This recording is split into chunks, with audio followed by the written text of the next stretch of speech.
ಹೆಂಡತಿಗೆ ಅವರು ನೋವು ಕೊಟ್ಟಿಲ್ಲ ಅಂತ ಜೀವನ ನಮ್ಮ ನಬಿ ಕರೀಂ ಸಲ್ಲಲ್ಲಾಹು ಅಲೈಹಿ ವಸಲ್ಲಂ ಅವರು ಮಾಡಿದ್ದಾರೆ.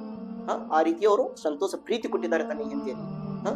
ಅದಕ್ಕೆ ಹೇಳೋದು, ಹೆಂಡತಿಯರಿಗೆ ಏನಾದ್ರೂ ಸುಖ ಪ್ರೀತಿ ಕೊಡ್ಬೇಕಂದ್ರೆ ಆ ವ್ಯಕ್ತಿ ಒಳಗೆ, ಆ ಮನುಷ್ಯನ ಒಳಗೆ ರಸೂಲುಲ್ಲಾಹನ ಪ್ರೀತಿ ಇರಬೇಕು. ರಸೂಲುಲ್ಲಾಹ ಸಲ್ಲಲ್ಲಾಹು ಅಲೈಹಿ ವಸಲ್ಲಂ ಹೇಳಿರೋ ಮಾತು ನೆನಪಿರ್ಬೇಕು.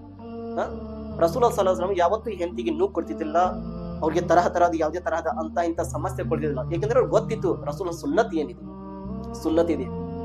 ಇಲ್ಲಿ ತನಕ ಬಂದಿದೆ, ಹೆಂಡತಿಗೆ ಹೊಡೆಯೋದು ಸಂದರ್ಭದಲ್ಲಿ ಕೈ ತಗೊಂಡು ಕಪಾಳ ಗಡ್ಡೆಗೆ ಹೊಡಿಬಾರ್ದಂತ ಬಂದಿದೆ.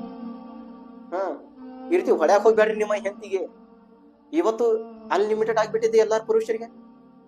ಕಾಲಿಂದ ಹೊಡ್ಯಾಕ್ ಕುಂತಿದಾರ, ಕಡೆಗೆ ಮುರಿಯದಂಗ ಹೊಡ್ಯಾಕ್ ಕುಂತಿದಾರ, ಕೈನಿಂದ ತಲಿಗೆ ಕಪ್ಪಾಳ ಗಡ್ಡಿಗೆ ಎಲ್ಲೆಲ್ಲ ಹೊಡ್ಯಾಕ್ ಕುಂತಿದಾರ. ಇವತ್ತು ಮನಸ್ಸು ಬಂದಂಗೆ ಅವ್ರು ಮದುವೆ ಮಾಡ್ಕೊಂಡ್ ಬಂದಿರ ಏನ್ ತಿಳ್ಕೊಂಡ್ಬಿಟ್ಟಿದಾರ, ನನ್ನ ಗುಲಾಮು, ನನ್ನ ಆಳು ಮನೆಯಲ್ಲಿ.